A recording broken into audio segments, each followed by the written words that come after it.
कहाँ रंगवले इनारे एहन ढोरी।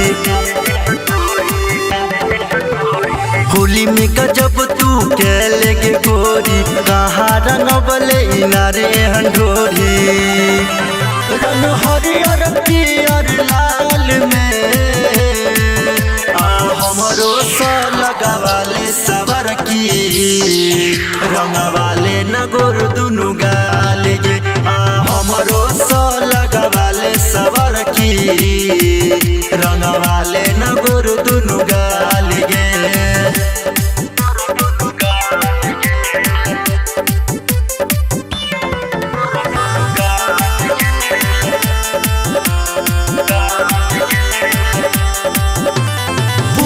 बदन तोहर भीगल छो रंग में, चिपकल छो जुबन से चोली गे। जे देखो तोरा पाजा में धोके, लगवल चाहो रंगोली गे।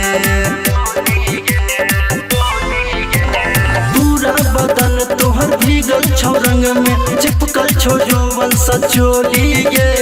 जे देखो तोरा पाजा में धोके, लगवल चाहो रंगोली गे। हे छम छम जखने पायल बजेले, मायर का मुस्की घायल केले। फगुआ के मस्त बहार में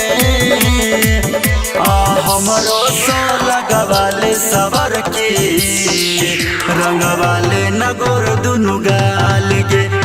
हमरो सा लगवाले सबर की, रंगवाले न गोर दुनु गाल गे।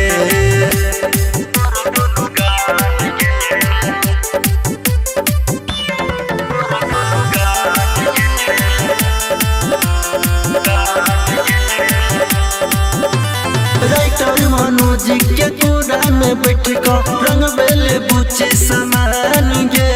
चुम्मा के चिकना संतारी पिया को, राहुल के केले बदनाम गे। राइटर मनोज के कोरा में बैठ कर रंग बेले बुचे समान गे। चुम्मा के चिकना संतारी पिया को, राहुल के केले बदनाम गे।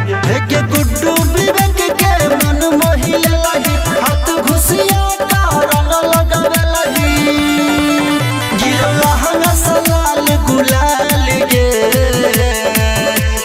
हमरो सा लगवाले सबर की, रंगवाले न गोर दुनु गाल गे।